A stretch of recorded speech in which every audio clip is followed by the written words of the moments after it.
Olá, meu nome é Linara. Essa é a minha apresentação para o 13º Congresso de Iniciação Científica. O meu trabalho é intitulado Estudo da Dinâmica Molecular sobre a difusão e a habilidade de impressão de MIPs visando a detecção de contaminantes emergentes, que aconteceu sob orientação do professor Dr. Daniel Francisco Calabrini Machado. Oh, meu Deus. A motivação desse trabalho veio com base em um problema ambiental recorrente, que é o encontro de resíduos de fármacos em aquíferos, estações de tratamento de água, o que afeta não somente a fauna e a flora local, mas muito a vida humana. Então, nesse sentido, um recurso muito utilizado pelas indústrias é a produção de polímeros molecularmente impressos, também conhecido como MIPS, para remoção desses poluentes do meio ambiente. E esses polímeros são muito utilizados por causa da seletividade deles, então eles efetuam fortes ligações químicas com o analito de interesse, que no caso do nosso trabalho são os fármacos que nós chamamos de moléculas templates. A motivação desse trabalho veio com base em um problema ambiental recorrente, que é o encontro de resíduos de fármacos em aquíferos, estações de tratamento de água, o que afeta não somente a fauna e a flora local, mas muito a vida humana. Então, nesse sentido, um recurso muito utilizado pelas indústrias é a produção de polímeros molecularmente impressos, também conhecido como MIPS, para remoção desses poluentes do meio ambiente. E esses polímeros são muito utilizados por causa da seletividade deles, então eles efetuam fortes ligações químicas com o analito de interesse, que no caso do nosso trabalho são os fármacos que nós chamamos de moléculas templates. Discorrendo um pouco mais sobre a problemática ambiental, os fármacos eles não são tratados adequadamente pelo sistema de saneamento básico no Brasil.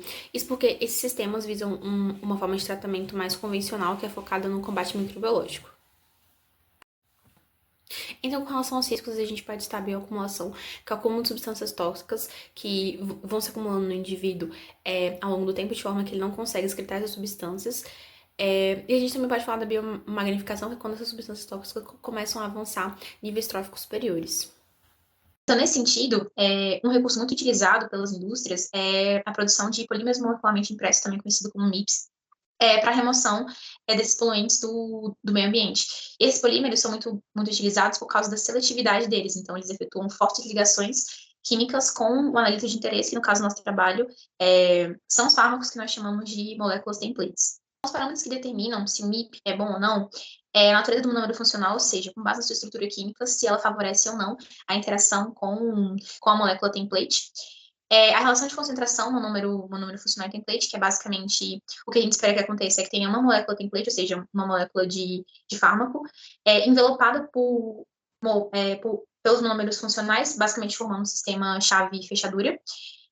O agente de ligação cruzada, que são espécies químicas que podem ser introduzidas nesse sistema para favorecer as ligações químicas entre o monômero funcional e o template, e as condições de polimerização padrão, ou seja, a questão na temperatura em que é feita a polimerização e o solvente que é utilizado para esse processo. Então, nós vamos analisar a interação do monômero funcional com cada template na combinação 1 para 1, para 2 e 1 para 3, analisar os efeitos do agente de ligação cruzada em cada sistema, assim como o efeito do solvente e o aumento da temperatura para verificar a estabilidade dos sistemas. Falando um pouco da metodologia, a construção das moléculas foi feita utilizando o programa Gauss-View. Logo em seguida, foi feita uma otimização primária utilizando o método semi-empírico PM6 para a resolução da equação de Schrödinger. Ele teve como objetivo a minimização energética do sistema para a conformação mais estável da molécula. Logo em seguida, foi feito um tratamento quântico utilizando a teoria funcional da densidade, a partir do modelo da química teórica M062X, que é o nosso funcional, e o 631G representando os orbitais atômicos. Depois da otimização isolada das moléculas, nós colocamos elas sobre o mesmo plano, novamente utilizando o Gauss-View, e fizemos uma busca, uma simulação clássica, pelo PC Model 10, porque o posicionamento inicialmente foi arbitrário, poderia ser mais atrativo, mais possível, e o PC Model 10 fez busca de 20 mil conformações para determinar qual era a posição mais estável, ou seja, o mínimo de energia. Para avaliar a melhor razão template, monômero, agente de ligação cruzada e solvente, foram utilizados fórmulas que basicamente seguem o mesmo princípio. Então, para determinar a melhor razão monômero funcional e template, a energia do template mais a energia dos monômeros separadamente, menos a energia do sistema junto, para determinar a melhor razão, o melhor agente de ligação cruzada. É basicamente a energia do sistema, menos energia da agente de ligação cruzada, menos energia tanto do monômero quanto do template separados, e o melhor solvente é a energia do sistema menos a energia do solvente. E para a seção das propriedades termodinâmicas, nós utilizamos o programa Para a seção das propriedades termodinâmicas, nós utilizamos o programa Good Vibes, que realiza correções quase harmônicas da entropia e entalpia do sistema, o que basicamente é considerar o sistema como se fosse um sistema massa-mola. Analisando os resultados e partindo para a discussão, nós plotamos os gráficos de energia de interação, considerando apenas as forças de Van der Waals, para analisar a estabilidade do complexo.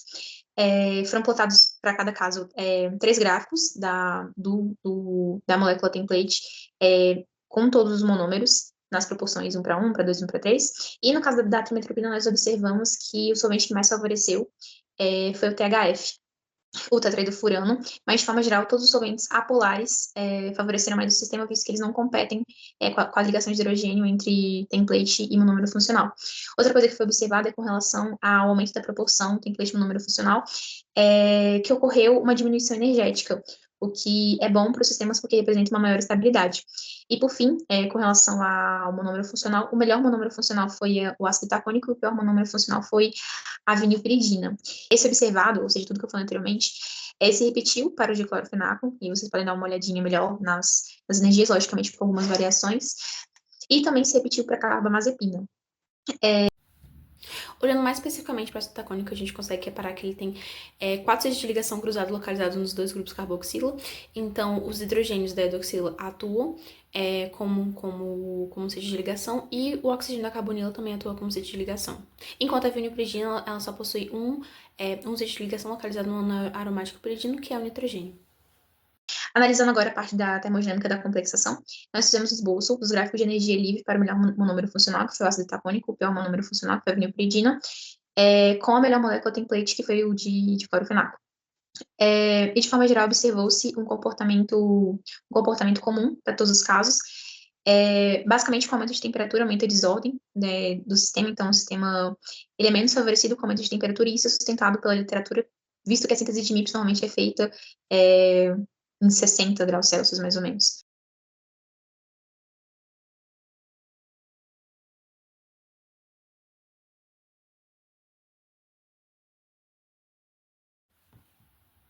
Com relação aos resultados para a ligação cruzada, a gente tem que o agente de ligação cruzada ele é introduzido na reação após as ligações entre monômero funcional e template já estarem consolidadas. Então, mais correto para essa fase seria analisar o sistema como um todo, contudo, o trabalho tomou proporções muito grandes e não deu tempo de fazer essa parte. Então, com relação aos gráficos de energia para os templates, a gente observou que para TMP, os melhores agentes de ligação cruzada foram a DGMA e a TMPTA. Para o DCF foi o EDGMA e a PETA, e para a CBZ foi o EDGMA. Então, se a gente pudesse elencar só uma de ligação cruzada que foi para todos, é o EDGMA. Em relação à interação monômero-template, observou-se que todos os templates interagiram melhor com o ácido tacônico, isso que ele apresenta mais sítios de ligação, enquanto o pior monômero foi a vinilpiridina, por apresentar apenas um sítio de ligação localizado no anel piridínico do átomo de hidrogênio, ou do átomo de nitrogênio. Em conclusão, o melhor solvente foi o THF, mas em conclusão geral, observamos que com o aumento da polaridade do solvente diminui a interação do monômero funcional, porque aumenta a competição no meio reacional. Eu gostaria de prestar meus agradecimentos, primeiramente, ao meu orientador desse trabalho, que desde o início ele me recebeu muito bem, e sempre foi uma pessoa muito solícita, então, muito obrigada, professor Daniel.